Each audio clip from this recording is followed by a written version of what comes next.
Okay, yesterday we started learning the dinim of building a sukkah. We said halachically you must have 3 walls, or 2.5 if you move the wall in a certain way that is within 3 tvachim. The preferred way of building a sukkah is with 4 walls. Obviously you can have doorways to get in and out, but our minhag is actually to build a sukkah with 4 walls. Now you have to make sure, like we learned, that the walls go all the way within 9 inches of the ground. Upwards, it doesn't matter as long as you have 40 inches of kosher wall and there's an empty space between the wall and the schach, as long as if the wall would be going up. It would hit the schach. We learned it's a kosher sukkah. Now you're not allowed to make a sukkah under a tree because then you don't have schach. You have non-kosher schach, and non-kosher schach would invalidate the sukkah. But there's a lot of interesting halachas in sukkah that are done, even though it says in halacha the best thing is just to do it a normal way. What happens if you have, this is the wall of, this is your backyard, okay? So this is the wall of the house. You want to use the house wall as one of the walls of a sukkah. The problem is,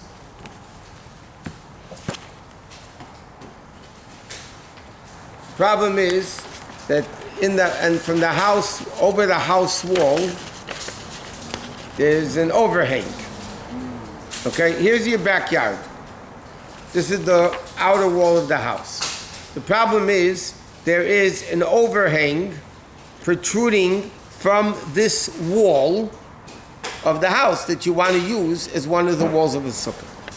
So the question is, when and how are you allowed to use this wall as one of the walls of the sukkah if there's something, protruding from the wood? It's not kosher schach. This is either beams or cement or whatever. So the din is, if the protrusion is less than 4 amas, i.e. 6 feet, if it's less than 6 feet, then al pidin, this wall is kosher to be used. Why? What? It's protruding, overhang. Yeah?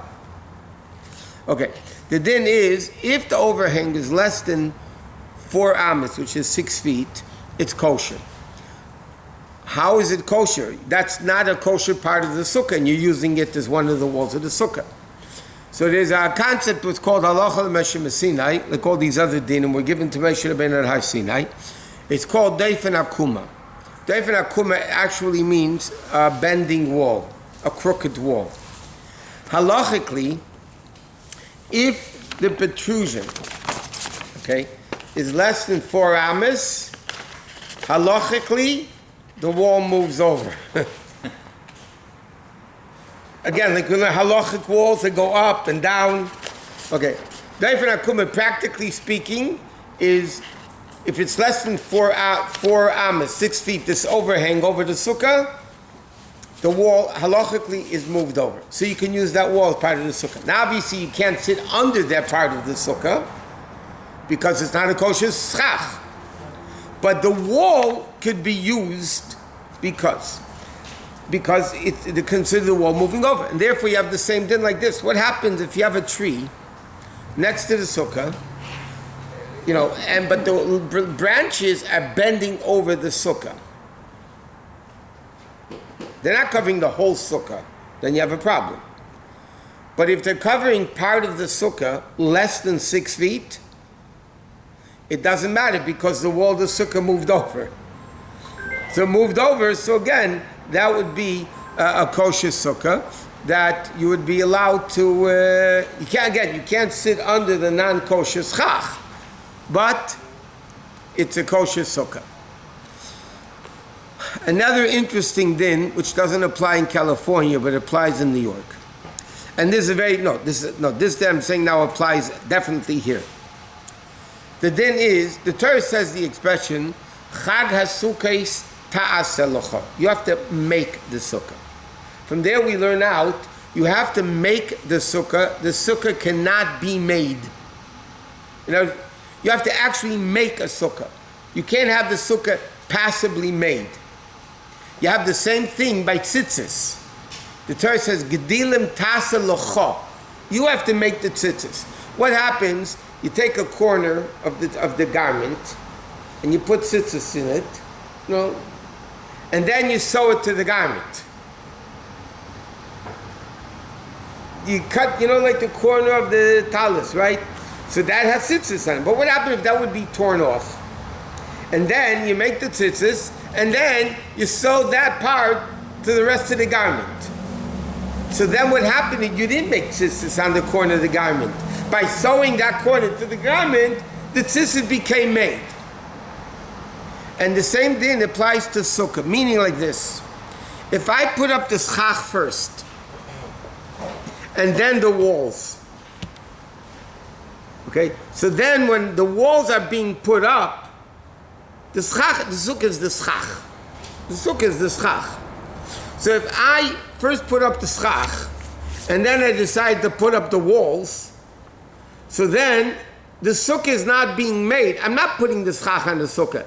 The sukkah is automatically became what's called tasa v'lei min ha'asi. So therefore, it's not kosher. Or I'll give you another example. When you make the sukkah, okay, in New York there's something called, there's a lot of things in New York, people don't know what they are in California. There's something called awnings on your porch to protect from the rain. Okay, so what happens if somebody has the awning out over the porch? Okay, it's covering the whole porch. And then you build the sukkah underneath that. And then you roll up the awning. So again, you didn't make the schach. By rolling up the awning, the schach became made. So it wouldn't be a kosher sukkah. But, what happened, this is what they do in New York, because it rains a lot. Not like last week, whoa, you saw what happened yesterday's rain? The floods in the basements, oh my God. Every basement was flooded. Somebody told me they got away easy. They only had 2 inches of water. But house that they got all the way to the bed. Yeah. Okay. Now, okay. Anyway, let's not talk about that. So now, what happens if you make a kosher sukkah on your porch? Okay. Then, in the middle of the sukkah, it's going to rain, so you close the awning. It covers the sukkah. Now, when I open the awning, why is the sukkah not becoming made then? Why isn't the sukkah then, from now on, it shouldn't be kosher? Because now the sukkah is being made. So Shulchan Aruch says, that din, that you have to make it not be made, is only at the beginning when it's made. Once it's made already, then it's not a problem. So therefore, there's no problem opening the awning over the sukkah, to protect it. Now, obviously, you can't sit in the sukkah with the awning over the sukkah, because then you're not sitting in the sukkah. You might as well sit in the house. But to protect the sukkah from getting wet when you're not sitting in the sukkah, so then you're allowed to do. There's another interesting halacha with Shabbos. The question is, how are you allowed to open those awnings over the sukkah on Shabbos, or remove the awning, or roll up the awning on Shabbos? Why aren't you creating a tent and uncreating a tent? So there's a very interesting halacha with this. The din is, you can't make a tent on Shabbos. But if there's already a tent existing that's a tefach, 4 inches wide already, you can add to it. You can add to a pre-existing tent. You can't create a tent. But once there's a tent, you can extend it. So even when you roll up the awning, you can't roll it up flush to the thing. There's always probably a half a foot, if not more, of the awning that doesn't roll up. It just stays there. So then on Shabbos, it's not a problem opening the awning, closing the awning, because you're not creating a tent. All you're doing is adding to a pre-existing tent. Covering. The table when you have outside the thing that you open. No. So the same thing in your backyard. Umbrellas in the backyard. Umbrellas in the backyard. And the tables. So now the question, are you allowed to open those on Shabbos? So if they're already opened a little bit. In other words, they're not tied shut. Because even when you close them, they're still a little bit open, more than 4 inches. So once they're 4 inches, then opening them up more is not a problem. And when you close it up to 4 inches, again, it's not a problem because you're not making a tent or taking off a tent, you're just adding and decreasing, which would be allowed, by the way. Not a rain umbrella. Huh? Not a rain umbrella because you don't have 4 inches. No, a rain umbrella you're not allowed to use on Shabbos, even if you're allowed to carry, like Yom No, Tif. I'm saying opening it here. I know, I'm saying, not only that, okay, Shabbos, there's 2 issues with an umbrella. Number one, you're carrying, so if there's an area that's taken care of. But then, you're opening a tent. Because, now, what happens if somebody opens the umbrella, even though your mothers tell you don't open an umbrella? Remember that? Your mothers told you don't, it's bad luck to open, huh? In the house. Yeah, who knows where that comes from, who knows? But that's what the old women, we were taught as kids. You don't open an umbrella in the house. But what happens if somebody sinned, don't tell them, and they open an umbrella before Shabbos, upside down in the house, so it's open already? Can I take that umbrella and put it over my head because the tent is made already? The answer is you're not allowed to because now you're creating a tent over your hat. You're creating a new tent over your hat. So just because that tent was open, you still can't do it because then you're making a new tent over your hat. So the same is with the umbrella for the awning. Why? Don't move it. No, the one that you mentioned, the one that you... Yeah, all you're doing is adding to it. Here you're actually making a new tent. Picking it up, you're turning it over, so you're making a new tent. So that you wouldn't be allowed to do. Okay, but again, like we said yesterday, the walls have to be very firm. Okay, the schach, it's getting late.